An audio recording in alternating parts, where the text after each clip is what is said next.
Hey guys, my name is Bryce, and today I'm going to tell you about end-of-match procedures, not necessarily a rant or what my, thoughts on how to change it are, but I want to give a kind of a cautionary tale for slightly new players or people who have spent less time playing the game, and how that you can make it slightly less of a danger to run into end-of-match procedures for Yu-Gi-Oh, which, for those of you who don't know, is basically a situation where the organization that sort of creates the cards and also creates the tournament rules has basically said, up to, I think it's like a 40-minute time limit, I believe, in each match, which is up to a series of 3 games. You have best 2 out of 3, or you have a, tie somewhere, and then you have like a tiebreaker. Basically, once that timer runs out, you stop the game at whatever point it is now. I can totally see why this is important for stores, so you don't have stuff, or not just even stores, rather. I've only played at locals at this point, but if you end up having to play at different venues and things like that, and if games can stretch on and on and on, nobody wants that, especially not the hosts. So anyway, totally appreciate that.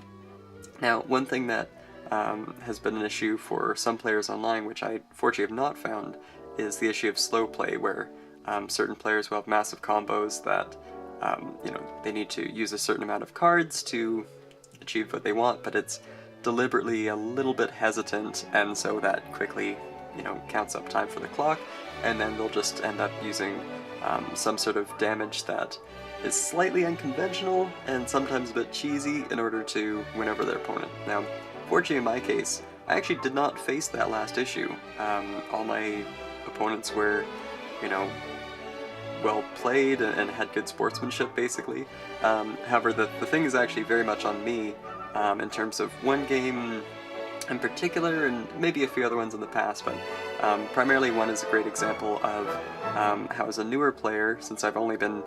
kind of back in the Yugioh game as of like 2017 in the summer, there's really not a lot of time, and also as a student, other excuses, blah blah blah. I have not actually studied a number of, not just the more recent sort of releases and things like that, but I've not actually studied some of the old favorites. And so what that basically means is that when it comes to a locals game, while I have seen other YouTubers describe, what the next meta is going to be and things like that, and I'll, try and, not totally blindly, but in a sheepish way, try and sort of follow what I can do to equip myself for, competing against that. There's a lot of oversight that I have generally when it comes to slightly older decks. I mean, even something as simple as Lightsworn, for example, I lost quite badly to, only because when it came to having to memorize, like, okay, which effect does which monster have, and I had outs to it in the form of a card called Called by the Grave, where I can banish a copy of a monster that's already been in the graveyard, which that deck does a lot of, so that actually works well into the strategy, in order to negate its effects, including other copies for the rest of the turn. If I don't know what I should prioritize on, that's a huge problem of having to, ask what that card is, or having to look at it and things like that. And I'll try and read it as quickly as I can. But all those times add up. And so, also I need to address too, these cards here are very cheesy ways of, potentially just trying to scrape by with a counter effect that can, try and, through the form of like battle traps or other effects, do a slight bit of burn damage. I'm not going to reveal some of my better ones, but these are just ones I dug up. But anyway, if you don't have like those extra few seconds to have, one of these, or hopefully a better effect managed to resolve, then yeah, it's totally game for me, fair and square. So that's one thing I wanted to sort of do as like a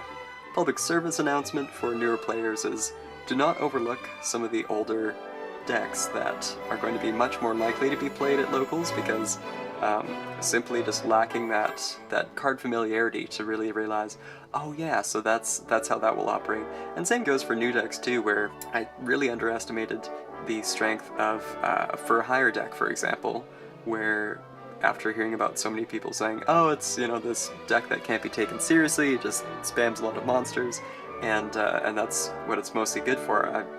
very quickly realized when I was playing against it, oh wait, no, they have so many ways to destroy all the things I hold near and dear to my heart. So I was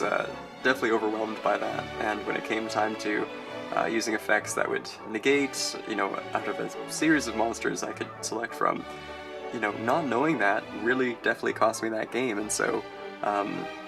it basically just means at the end of this video, study as many cards as you can, which could be, to whatever degree relevant if you're playing at more of a locals event. Of course, for more, experienced players who are going into higher and higher tier games, I mean, the meta is probably all you guys have to deal with. Aside from like a few rogue decks that might try and disrupt you, you're probably going to deal mostly just with meta as far as I can imagine. So this video isn't really for you guys. You probably know exactly what you need to deal with. But for somewhat newer players like me or ones who are returning, yeah, overlooking some of those can definitely be a bit of a sting where, at the very end of the game you realize, how much time could I have shaved off by just watching, one or two deck profiles of things I might be up against, realize how it worked, and then, had fewer questions, allow combinations to go off without wondering how that happens and things like that. And as I say, I'm not totally clueless with how most things go. If somebody says this card is a Rhoda, reinforcement of the army, I'll understand, okay, whatever that card's main effect is, it basically just searches for what they're looking for or something like that. So at least even also being familiar with terminology is also important. Study as many cards as there might be a threat to you, and just don't focus quite so much on your own combinations and plays. It's very hard to do when it comes to if you have to take a trip out to your locals and it's not somewhere that you can kind of always be around and kind of be very familiar with what other players are playing. Yeah, just knowledge is power, basically. And I think that's where we're going to wrap it up, guys. Thanks for watching, and I'll see you next time.